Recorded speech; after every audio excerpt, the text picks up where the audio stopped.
All right, it's springtime. I know that your allergies have probably felt it already. And of course, we've got horticulture educator with the OSU County Extension, Julia Laughlin, back to help us choose adapted landscape plants for your outdoor spaces. And Julia, as always, you know it's good to see you. You too, honey. And I brought you some flowers.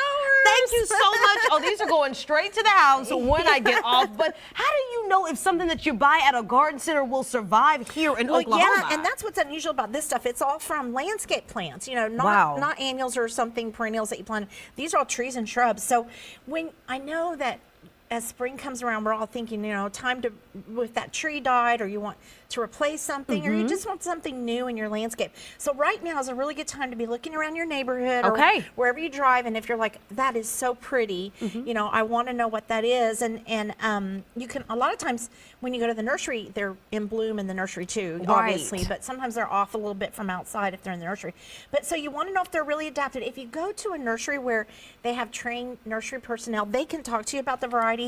But if you go to a box store, sometimes you don't know when you look at that plant, will that really come back? Right. So what we recommend is that you read the tag real well and see what zone it's in. Nice. And so we're going to be mostly in this state, zone 7. So anything smaller than 7 should overwinter here. Anything bigger than 7, like if it was a zone 9, it probably won't overwinter. So we want 7 or skinnier, 7 or smaller. Okay, 7 or smaller. And are there good resources to find out what plants work well as well? Yes, and OSU has some wonderful resources. We have a series of fact sheets that go through deciduous plants and also evergreen, you know, that don't lose their leaves. And there's really great pictures in them. They're excellent. That lists them. And what's neat about those fact sheets is they list them for uses like full sun, shade, small, big, evergreen, whatever.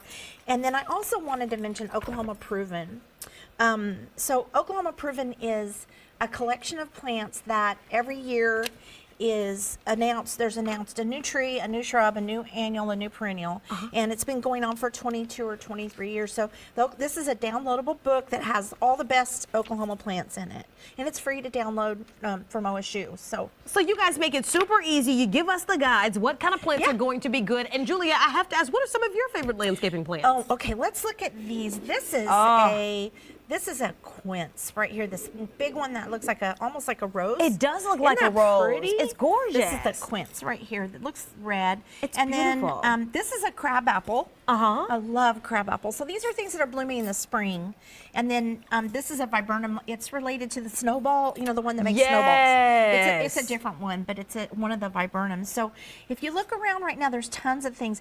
I would have to say my very favorite thing blooming in the spring, though, is a red bud. Oh, I love red buds. You can't go wrong with the red bud. And they're just so, they're so beautiful. I love spring. And even this one is soft. I felt that, and it feels like a little. And this, the viburnums smell good, too. I don't know if you can smell it. But oh my gosh, guys. Okay, so you have to go and find these things, use these resources. Julia, thank you so much for being here. I'm going to take these flowers, but you can drop by the Oklahoma County OSU Extension Center on Northeast 63rd Street in OKC to find out more information. And of course, give them a call at 405-713-1125. You can also visit extensionokstate.edu.